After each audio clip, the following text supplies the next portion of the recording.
नमस्कार दोस्तों, अभी आप एक सुर्खी सुन रहे होंगे कि आम आदमी पार्टी के राघव चड्ढा अब बीजेपी में शामिल हो चुके हैं। दोस्तों, सही सुना आपने, आम आदमी पार्टी के राघव चड्ढा बीजेपी पार्टी को ज्वाइन कर चुके हैं। अब हम इसके पीछे आपको पूरी कहानी बताएंगे कि पूरी कहानी क्या है।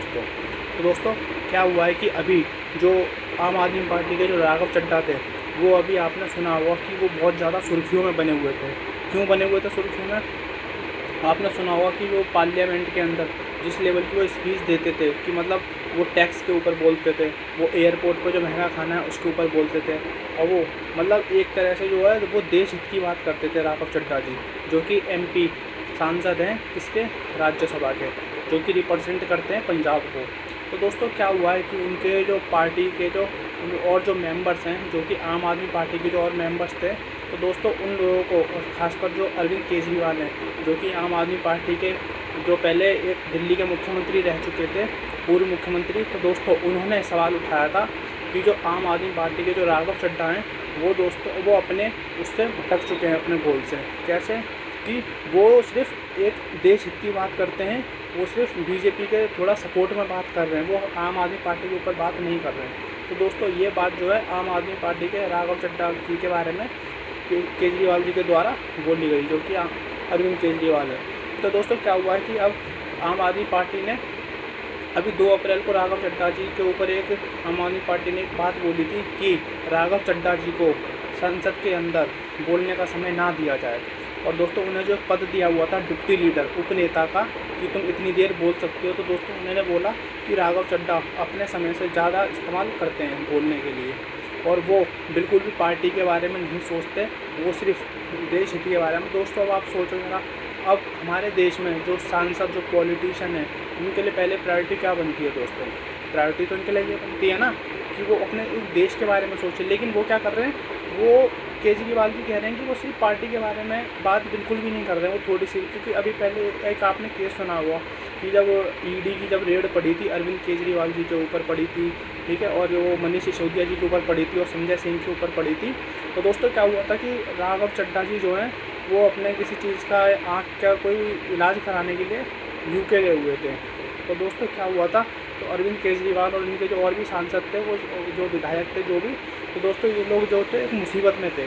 तो इस टाइम पर वो चाहते थे कि एक ऐसा पर्सन हो जो हमारे बारे में बोल सके। तो उस टाइम पर राघव चड्ढा जी वहाँ पर अवेलेबल नहीं थे। राघव चड्ढा जी अपनी आँख का इलाज कराने के लिए गए हुए थे।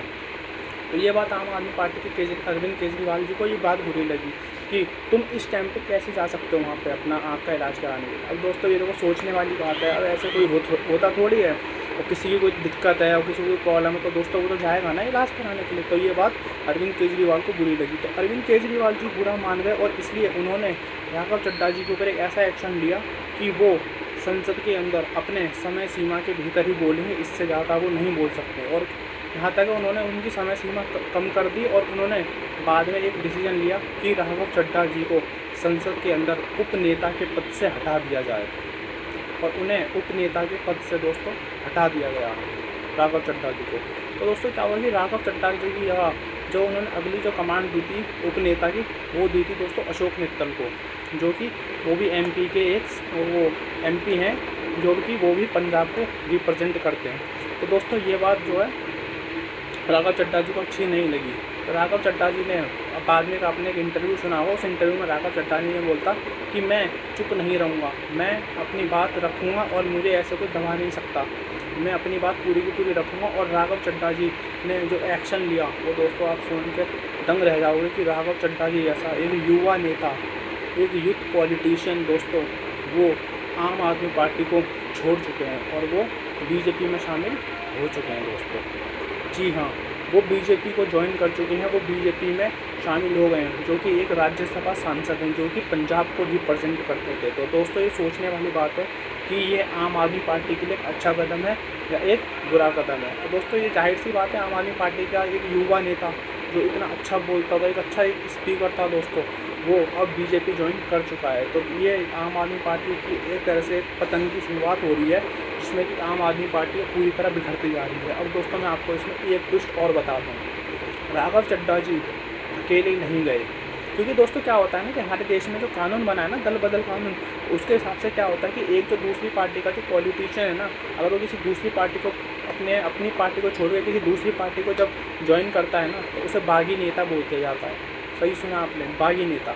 बागी नेताओं ने बोल दिया था और वो दूसरी पार्टी को ज्वाइन कर लेते हैं। लेकिन राघव चड्ढा जी अकेले नहीं गए बीजेपी में, वो आम आदमी पार्टी के 6 और सांसद, मतलब राघव चड्ढा जी और उनके अलग से 6 और सांसद, मतलब टोटल 7 सांसद बीजेपी में दोस्तों शामिल हुए हैं राज्यसभा के।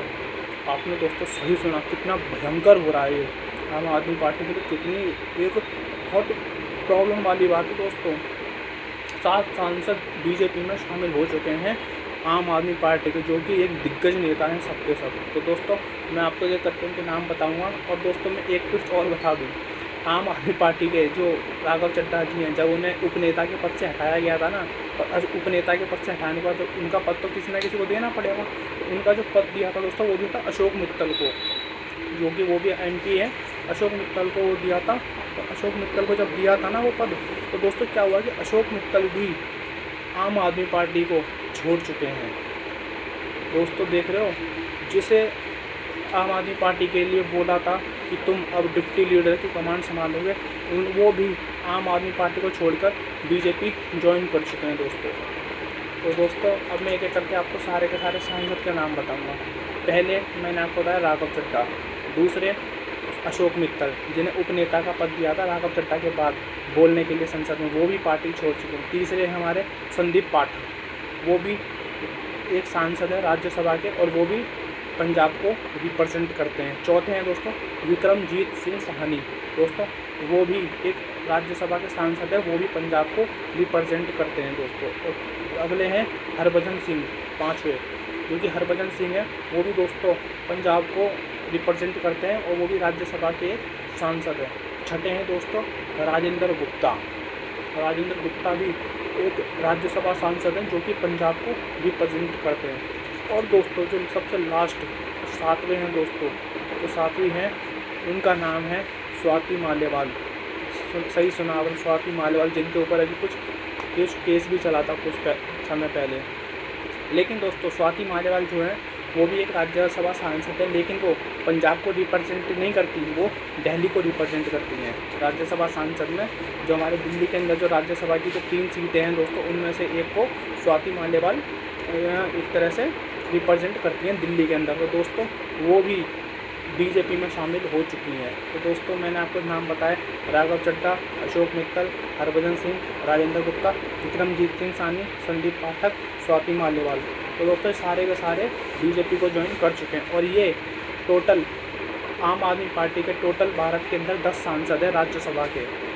सही सुना, 10 सांसद, और 10 में से 7 सांसद बीजेपी ज्वाइन कर चुके हैं। तो दोस्तों ये आम आदमी पार्टी के एक बहुत जगह एक अब तक का, जब से आम आदमी पार्टी बनी है लगभग 13 साल हो चुके हैं आम आदमी पार्टी को बने हुए, उसमें अब तक का ये आम आदमी पार्टी को सबसे बड़ा झटका लगा है, जिसमें कि आम आदमी पार्टी के 1 नहीं, 2 नहीं, 3 नहीं, टोटल 7 सांसद, टोटल 10 में से 7 सांसद बीजेपी ज्वाइन कर चुके हैं, जो कि लगभग टोटल सांसद, टोटल पार्टी में से जितने राज्यसभा के सांसद हैं उसका लगभग 2/3 बीजेपी ज्वाइन कर चुके हैं दोस्तों। और दोस्तों ये जो जितने भी ये पॉलिटिशियन गए हैं 6 राघव चड्ढा से अलग, ये इतने खास नहीं हो सकते।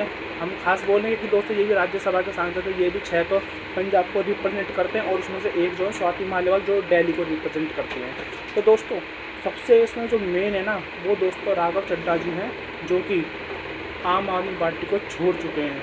तो आपने उनकी दोस्तों स्पीच सुनी होगी, वो अब किसके लिए बोलेंगे, और वो बीजेपी की तरफ से बोलेंगे। तो आप सोच सकते हो बीजेपी के पास वैसे भी बहुत बड़े बड़े चेहरे हैं, अब आम आदमी पार्टी के ये राघव चड्ढा जी और अब बीजेपी में शामिल हो चुके हैं। तो दोस्तों सोच सकते हो कि आम आदमी पार्टी के लिए कितनी सोचने वाली बात है कि आम आदमी पार्टी आगे टिक पाएगी या नहीं टिक पाएगी। दोस्तों इसमें आपकी क्या राय है, आपकी जो भी राय हो कमेंट में आप बताइएगा।